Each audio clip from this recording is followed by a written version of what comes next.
ইসিবির প্রতিযোগিতায় নিষিদ্ধ bowler Shakib. England ও Wales cricket board ECB আয়োজন সকল প্রতিযোগিতার জন্য সাকিব আল হাসানের বোলিং নিষিদ্ধ হয়েছে।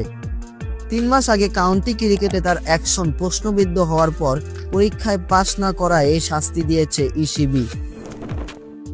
শুক্রবার এক বিবৃতিতে বাংলাদেশের শীর্ষ এই ক্রিকেটারকে এমন শাস্তি দেওয়ার কথা জানালো ইসিবি।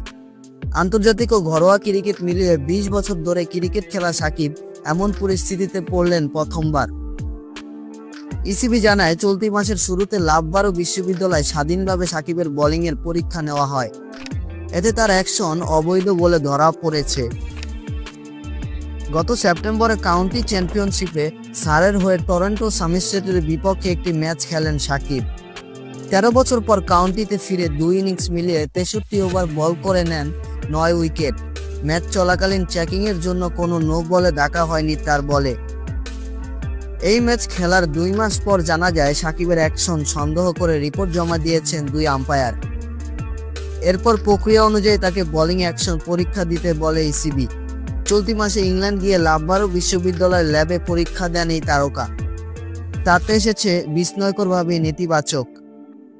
কাউন্টি খেলার পর বাংলাদেশের হয়ে আন্তর্জাতিক ক্রিকেটেও খেলেছেন সাকিব। ভারতের বিপক্ষে খেলেছেন 2 টেস্টে। এরপর অবসরের নাটকীয়তা হয়েছে তাকে ঘিরে। বর্তমানে আন্তর্জাতিক ক্রিকেট না খেললেও বিভিন্ন ফ্র্যাঞ্চাইজি আসর খেলছেন তিনি। আবুধাবি টি10 লিগের পর শ্রীলঙ্কাও এখন টি10 লিগে ব্যস্ত আছেন সাকিব।